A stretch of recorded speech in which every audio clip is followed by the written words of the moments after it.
And next up at UFC Baku, we've got Charles Johnson taking on Asu Almabayev. A great fight in this 125 division. And let's start off with Charles Johnson. Good cardio base.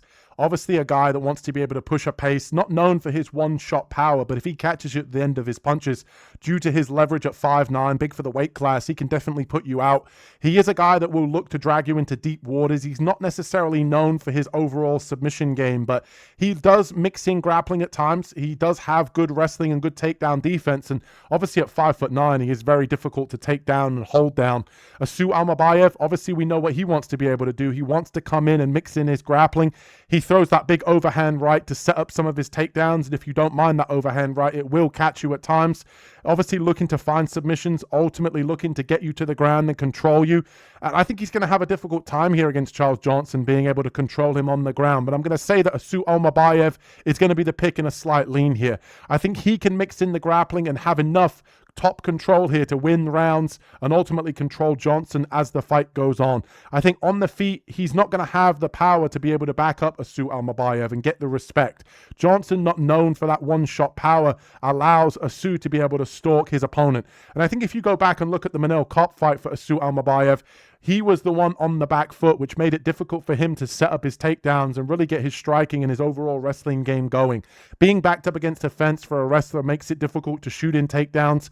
And I think because of Manel Kopp's one-shot counter-striking power that he carries, I just think it made it difficult for Asu to really get going in that one. Whereas Charles Johnson, he's usually the one getting backed up. He's usually the one on the fence. And I think that's going to open up opportunities for Asu to either throw that big overhand right to catch Johnson, or throw that overhand right and then ultimately duck underneath to shoot in for level changes and ultimately get top control on Johnson as the fight goes on. I think that's going to wear on him as the fight goes. I could see Charles Johnson surviving here and ultimately pulling out a third round, but I think Asu's going to have enough top control early in this fight to be able to win rounds and ultimately win by unanimous decision. Give me Asu Almabayev here in a close one. Let's see who Carlos has got in this matchup. On this one, I'm going to go with Almabayev to get it done, and I feel that the height and the reach advantage obviously goes to Charles Johnson, and he's not a slow fighter.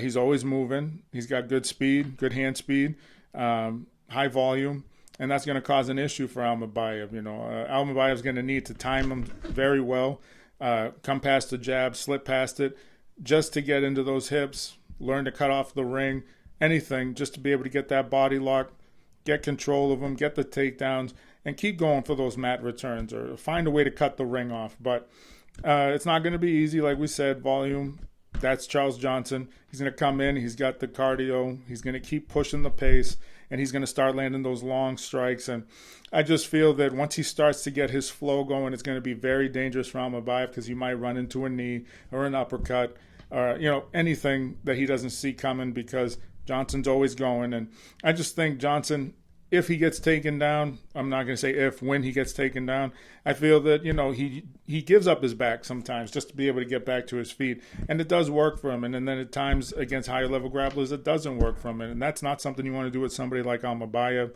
I feel like it's going to be only a matter of time before Almabayev's going to get him down. Johnson's going to be able to give him his back.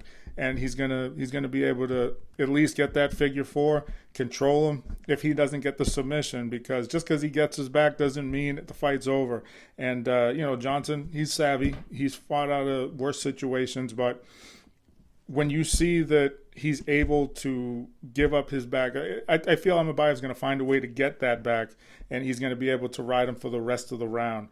And he may be able to get the takedowns at least once in each round to be able to solidify control, a little bit of ground and pound, look for the submission. So I'm going to go with Almabayev to get this one done.